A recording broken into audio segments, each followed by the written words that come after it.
Sean bienvenidos a este podcast Entrenamiento Legal. Desde que estamos en las aulas de las facultades de Derecho, soñamos con ser abogados exitosos. Que esta profesión nos permita cumplir nuestras metas personales y patrimoniales. Todo eso es posible, pero para ello necesitamos entrenarnos duramente. Entrenarnos en conocimiento legal, que plasmaremos en escritos, documentos o expresaremos en audiencia. Y en un mundo tan competitivo, también es necesario entrenarnos en habilidades y actitudes personales que se requieren hoy en día de los juristas del siglo XXI. Para eso es este espacio. En este podcast compartiremos contenido legal que es aplicable en el ejercicio profesional y también compartiremos contenido de crecimiento personal que nos permitirá ejercer de manera más efectiva la abogacía y el notariado.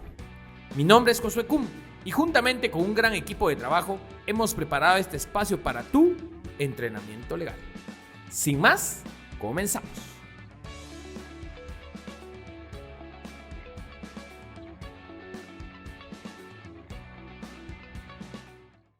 Sean todos bienvenidos a su podcast Entrenamiento Legal.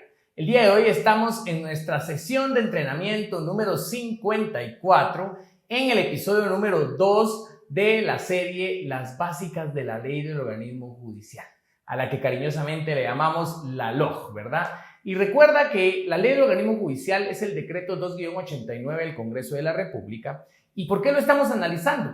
Porque esta propia norma, en su artículo número 1, cuyo epígrafe es Normas Generales, regula lo siguiente: los preceptos fundamentales de esta ley son normas generales de aplicación, interpretación e integración del ordenamiento jurídico guatemalteco. ¿Qué quiere decir esto? Que todo el ordenamiento jurídico se aplica, se interpreta e integra con la ley del organismo judicial. Y recuerda también que en el artículo 23 de esta ley regula que las deficiencias de otras leyes se suplirán por lo preceptuado en esta ley. ¿Qué quiere decir eso? Que puedes tomar esta ley como una ley supletoria en caso haya un vacío legal en cualquier otra y que el contenido de esta ley te lo pueda establecer, ¿verdad? Y comencemos con un tema meramente conceptual. Y es que muchas veces se da el caso que ha sido una discusión entre los abogados sobre el vocablo término y el vocablo plazo. Mucha gente dice, no, es que no es lo mismo término que plazo y no es lo mismo plazo que término y todo. Y para ser muy concreto, quisiera referirme al artículo 206 de esta ley. En el artículo 206 de esta ley establece términos. En las disposiciones en las que se utilice la palabra término o se exprese únicamente el número de días, atención, se entenderá que se trata de plazo y se estará a lo dispuesto en la presente ley. La parte relevante es que cuando se utilice la palabra término, se entenderá de plazo. Por lo tanto, tienen igual significado. Y esto se robustece con la exposición de motivos de la Ley del Organismo Judicial, que te quisiera compartir la parte específica donde te va a dejar claro que podemos unificar sin ningún problema estos términos. La disposición de motivos regula lo siguiente. Al tratar lo anterior, debe llamarse la atención del Congreso respecto a 2 capítulos de dicho título. Se siguió la iniciativa de la Corte y se unificó el uso del cómputo del tiempo en el vocablo plazos. Te repito, se unificó el uso del cómputo del tiempo en el vocablo plazos, concluyéndose que la distinción entre término y plazo era sutil en exceso y únicamente fuente de confusiones y enredos de leguleyos. En este caso, te puede quedar a ti la total certeza que para efectos legales, de conformidad con el artículo 206, podemos utilizar la palabra término y la palabra plazo sin ningún inconveniente. Muy bien, y ahora empecemos entonces a platicar en sí del cómputo de los plazos, que eso es lo que vamos a resolver el día de hoy. ¿Cómo se computan los plazos? Yo recuerdo perfectamente que cuando empezaba mi ejercicio no tenía tan claro, híjola, y los plazos por horas. Pero es que el organismo judicial trabaja solo 8 horas, entonces los tomo por los 8 horas hábiles, porque los días sí los tomo hábiles, porque de eso estaba seguro. Las horas han de ser igual. ¿Y qué pasa con los meses? ¿Será lo mismo un mes que 30 días? Y tenía muchas inseguridades y eso es lo que quisiera el día de hoy aportar para que todo lo tengamos muy claro. Comencemos en el estudio del artículo 45 de esta ley. El artículo 45 empieza a regular cómputo del tiempo. En el cómputo de los plazos legales, en toda clase de procesos, se observarán las reglas siguientes. El día es de 24 horas, que empezará a contarse desde la medianoche, 0 horas. Con esto lo que quiero aportar es solo que, para efectos legales, considero técnico que no le llamemos 12 de la noche, le llamemos 0 horas, y así sucesivamente. La 1, la 2, la 3, 4, 5, 6, 7, 8, 9, 10, 11, 12, y no le llames la 1 de la tarde o en la 1 p.m., pasado meridiano, sino considero técnico llamarle las 13 horas, 14 horas, 15 horas, 16 horas, 17 horas, y así sucesivamente. Entonces, ese es mi aporte que te sugeriría que cuando fuera de horas, a las 12 de la noche, como le llamamos comúnmente, son las 0 horas y en consecuencia, para efectos legales, todas las horas pasadas de las 12 horas del día serían las 13, 14, 15, que sea el término que utilicemos en nuestros asuntos jurídicos. Esa es mi percepción y te la quería compartir. En el inciso B de este artículo 45 regula, se entiende por noche, el tiempo comprendido entre las 18 horas de un día y las 6 horas del día siguiente. En tal sentido, es importante que tú tengas claro que la noche, para efectos legales, es de 18 horas a 6 horas del día siguiente. Atención, inciso C. Los meses y años se regularán por el número de días que corresponde según el calendario gregoriano, que es el calendario que todos utilizamos. D. Aquí comienza la pura carne. Por favor, todos, mucha atención.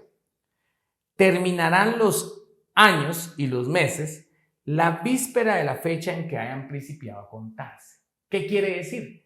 Que un plazo por años, un plazo por años y un plazo por meses, atención, los plazos y los meses se encuentran calendario y vencen en la víspera. ¿Qué entendemos por víspera? De conformidad con el diccionario de la RAE, es el día anterior. Así que esto es bien importante que tú lo tengas en cuenta. Imagínate que hoy fuera, imaginémonos, pongamos una fecha, 26 de octubre. El 26 de octubre es hoy y tenemos 3 meses. 26 de octubre y algo que acá quisiera compartirte. Te voy a dar 2 criterios, ¿verdad? 2 criterios con esto. Antes de darte los 2 criterios, quisiera compartirte el inciso F. El inciso F regula. Todo plazo debe computarse a partir del día siguiente al de la última notificación, salvo lo establecido o fijado por horas de conformidad con el artículo 46. Así que tienes que tener claro, los meses y los años se cuentan calendario, vencen en la víspera y atención, todo plazo empieza a computar al día siguiente. Imaginémonos que nos notifican, pon atención con esto, imaginémonos que nos notifican el 26 de octubre, nos notifican, imaginemos para plantear un contencioso, nos notifican 26 de octubre. Entonces, aquí vamos a encontrar dos criterios. El primero de ellos dice, bueno, si me notificaron 26 de octubre, atención, el plazo empieza a contar el 27 de octubre, porque empieza a contar al día siguiente, 27 de octubre. Entonces puedo 27 de octubre, 27 de noviembre, 27 de diciembre, 27 de enero, terminan los 3 meses, pero como vencen en la víspera, 26 de enero vencería el plazo. ¿Cuál es la lógica? Que los plazos por meses se cuentan meses calendario, pero el plazo comienza a partir del día siguiente, que es aquí donde vamos, en este caso, yo te pido que se lo platiques a algunos abogados, vas a ver que van a diferenciar en estas dos circunstancias. Unos lo van a empezar a contar a partir del 27 de octubre, 27 de noviembre, 27 de diciembre, 27 de enero. Y como el plazo vence en la víspera, el último día para presentar el contencioso sería el 26 de enero. Ahora bien, otros dirán, no, comienza a partir del 26 de enero y 26 de octubre, perdón, así que sería 26 de noviembre, 26 de diciembre, 26 de enero y vencería el 25. Yo te voy a compartir mi perspectiva. Mi perspectiva es que el primer criterio que te expuse, que el plazo empieza a contar el 27 de octubre, por lo tanto, 27 de octubre, 27 de noviembre, 27 de diciembre, 27 de enero, el plazo vencería el 26 de enero. Esa sería mi opinión. Pero yo sí te digo, ¿a qué horas me voy a arriesgar a que el juez, a que en este caso el tribunal de la sala, al tribunal de lo contencioso administrativo, tenga el otro criterio y me tengan que ir a paro, apelación de amparo y toda la cuestión para poder alegar mi derecho? Yo sí te digo, a pesar de conocer plenamente cuándo vence mi plazo, que a mi consideración sería el 26 de enero en el ejemplo expuesto, pues yo lo presentaría el 25 de enero o menos, ¿verdad? Como tal. Así que ya te comparto. 2 reglas que estamos repasando. 1. Meses y años se cuentan años calendario y vencen en la víspera. Todo plazo empieza a contar del día siguiente. Sigamos entonces, por favor, y en el inciso E de este artículo 45E establece: en los plazos que se computen por días, no se incluirán los días inhábiles, los días de feriado que se declaren oficialmente, los domingos y sábados cuando, por opción de jornada continua o semanal, se tengan como días de descanso, y 3, los días que por cualquier causa el tribunal hubiese permanecido cerrado. Así que, atención, meses y años, años calendario vencen en la víspera. Días son días hábiles, porque en los plazos por días no cuentan los días inhábiles. Todos los plazos por días se cuentan días hábiles, ¿verdad? Y este es importante porque todo plazo por día son días hábiles, ¿verdad? Y se van a considerar inhábil los días de descanso semanal, fuera sábado, fuera domingo, ¿verdad? Por supuesto. Y los días en que por cualquier circunstancia el tribunal no trabajó. Así que esos también son considerados días inhábiles y donde también se incluyen, por supuesto, los asuetos. Así que con esto cerramos lo siguiente. Plazos por meses y años, calendario, vencen en la víspera. Plazos por días, días hábiles. Todo plazo empieza a correr a partir del día siguiente, salvo lo establecido en horas. Acompáñame a ver el horas, que poniéndome vulnerable, para mí el término de las horas fue el que más me costó. El otro está fácil, ya te lo acabo de repetir, pero el término de horas, acompáñame a que lo profundicemos. Artículo 46. Horas. El plazo establecido o fijado por horas se computará tomando en cuenta las 24 horas del día a partir del momento de la última notificación o fijado para su inicio. Siguiente párrafo. Si se tratara de la interposición de un recurso, el plazo se computará a partir del momento en que se inicie la jornada laborable del día hábil inmediato siguiente. ¿Te quedó claro? ¿Verdad que es complejo? Entonces te lo quiero explicar. El primer párrafo regula algo distinto que el segundo párrafo. En el primer párrafo establece que el plazo fijado por horas se computará tomando en cuenta las 24 horas del día a partir del momento de la última notificación. ¿Qué quiere decir? Nos ocurrió justamente hace no mucho tiempo que por motivo de una excusa de una contraparte nos dieron un plazo de 24 horas. Nos notificaron a las 10 de la mañana de un martes. Ojo, ¿cuándo era el último momento para evacuar esa audiencia? Audiencia de 24 horas, me notificaron un martes a las 10 de la mañana. Y entonces uno tiene que venir a este artículo y decir, bueno, este plazo es fijado por horas. Se toma en cuenta tomando en cuenta las 24 horas del día. ¿Qué quiere decir? Que si me notificaron martes a las 10, mi plazo vence miércoles a las 10. ¿Estamos nítidos con eso? Y es a partir de ese momento de la notificación. Y en este caso, obviamente, tuvimos que evacuar, evacuamos ese mismo día y en este caso así se hace.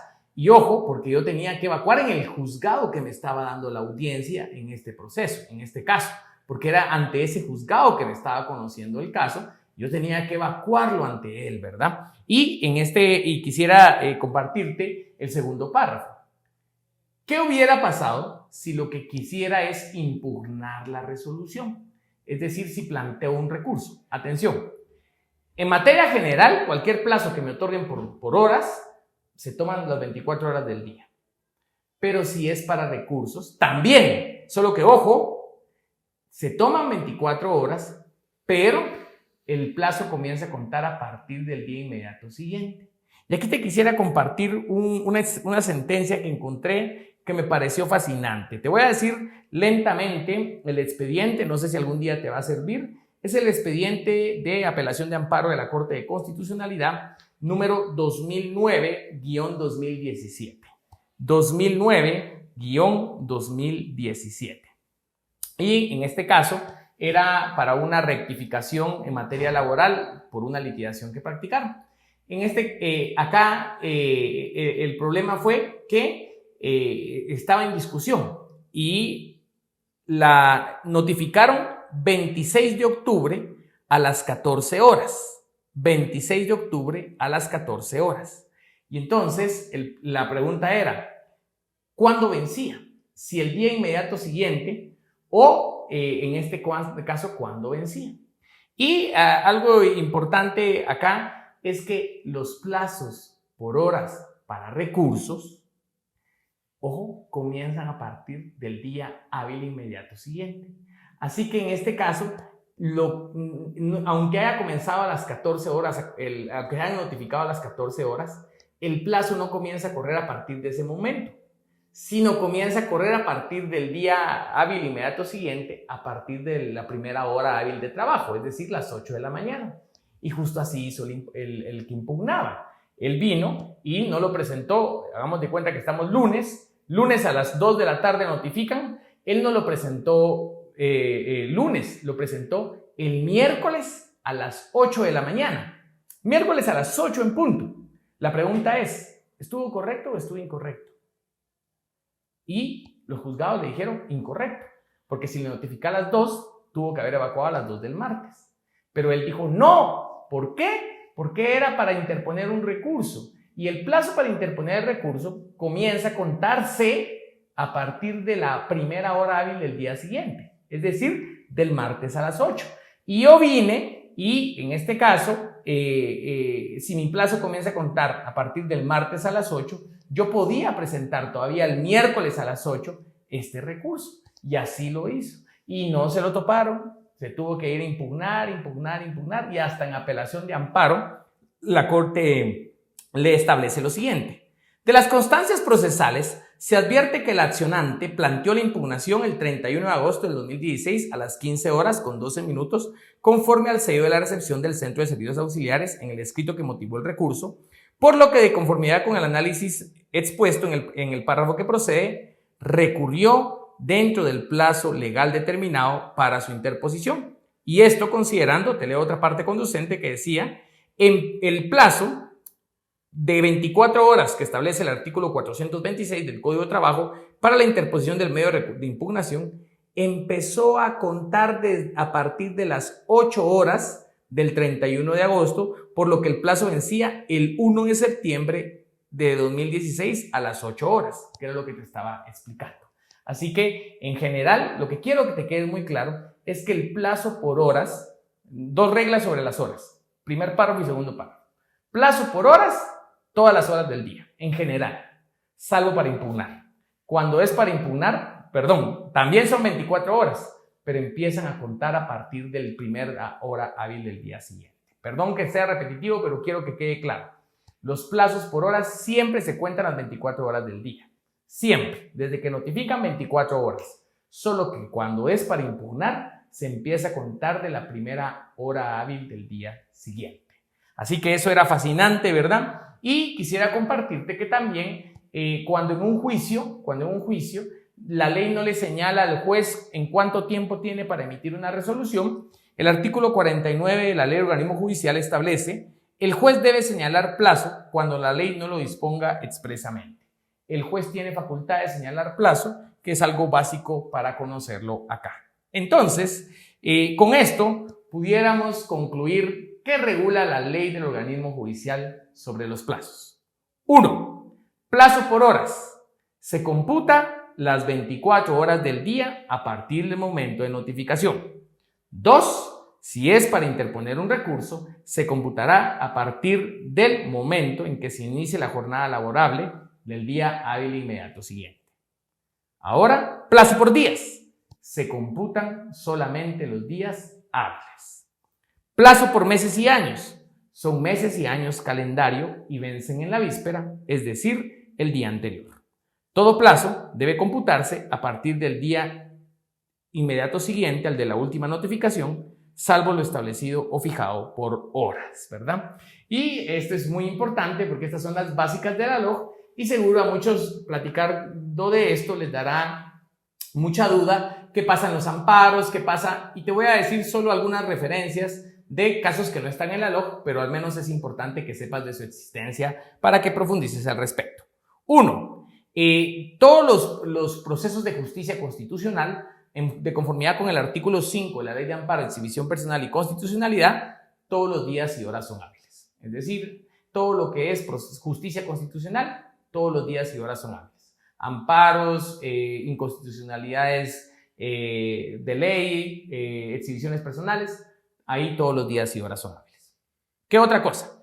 Ley electoral y de partidos políticos. Cuando es ley electoral y de partidos políticos, atención, durante el proceso electoral, en lo relativo a esta materia, todos los días y horas son hábiles. Es decir, según la ley de electoral y de partidos políticos en su artículo 193, durante el proceso electoral y en lo relativo a esta materia, todos los días y horas son hábiles, ¿verdad? ¿Sabes cuáles otros también se cuentan todos los días? Cuando es el famoso vacatio legis. El tiempo entre la publicación y la vigencia de la ley, el artículo 6 de la Ley de Organismo Judicial establece que la ley empieza a regir 8 días después de su publicación íntegra en el Diario Oficial, a menos que la misma amplíe o restringe dicho plazo. En el cómputo de ese plazo se tomarán en cuenta todos los días. Así que cuando es vacatio legis se cuentan todos los días. El Código de Trabajo establece en el artículo 324, segundo párrafo, que para la sustanciación de conflictos de carácter económico y social, todos los días y horas son hábiles, ¿verdad? Y también quisiera recordarte que en el artículo 8 del Código Tributario es el propio Código Tributario quien tiene sus normas. Entonces yo te invitaría que si es en materia tributaria, cuando veamos las básicas del Código Tributario te las explico, ¿verdad? Son mentiras, pero el día de hoy no me va a dar chance de profundizar sobre las normas en materia tributaria, que se parecen mucho, pero eso es lo que quiero con este objetivo, no son las mismas. Tú, en materia de código tributario, no te puedes fundamentar con la ley porque el propio código te establece las normas para computar sus plazos, que está en el artículo 8 del Código Tributario, el que te invito a que vayas a su estudio. Así que espero que estas básicas de la LOG sobre el cómputo de plazo te hayan quedado claras y, como tú sabes, a mí me encanta que quede la información clara. Te lo resumo: plazo por horas, todas las horas se cuentan, las 24 horas del día. Y algo importante, si es para interponer recursos, se cuenta a partir de la primera hora hábil del día siguiente. Plazos por meses y años se cuentan en calendario, vencen en la víspera. Plazo por día se cuentan solo los días hábiles, ¿verdad? Así que espero que te hayan quedado en mente, que era lo que más buscamos, y espero que esta sesión de entrenamiento te haya causado valor. Y por favor, si tienes alguno de tus amigos que estudia Derecho, dígame si esa no es información que todos debiéramos de saber y tener claro. Compártele el link, tú puedes poner ahí en los botones de YouTube o a través del Spotify o iVoox inclusive, compartir si llegaste a través de un link en Instagram, en Facebook, compártelo después de dejar tu like, ¿verdad? Porque eso es lo que buscamos, animarnos los unos a los otros y animarnos con un conocimiento que deberíamos de saber todos y no debiera ser un privilegio de nadie. Así que espero que te haya servido la sesión de entrenamiento y nos escuchamos y vemos el otro lunes en nuestra siguiente sesión de entrenamiento legal. Hasta la próxima.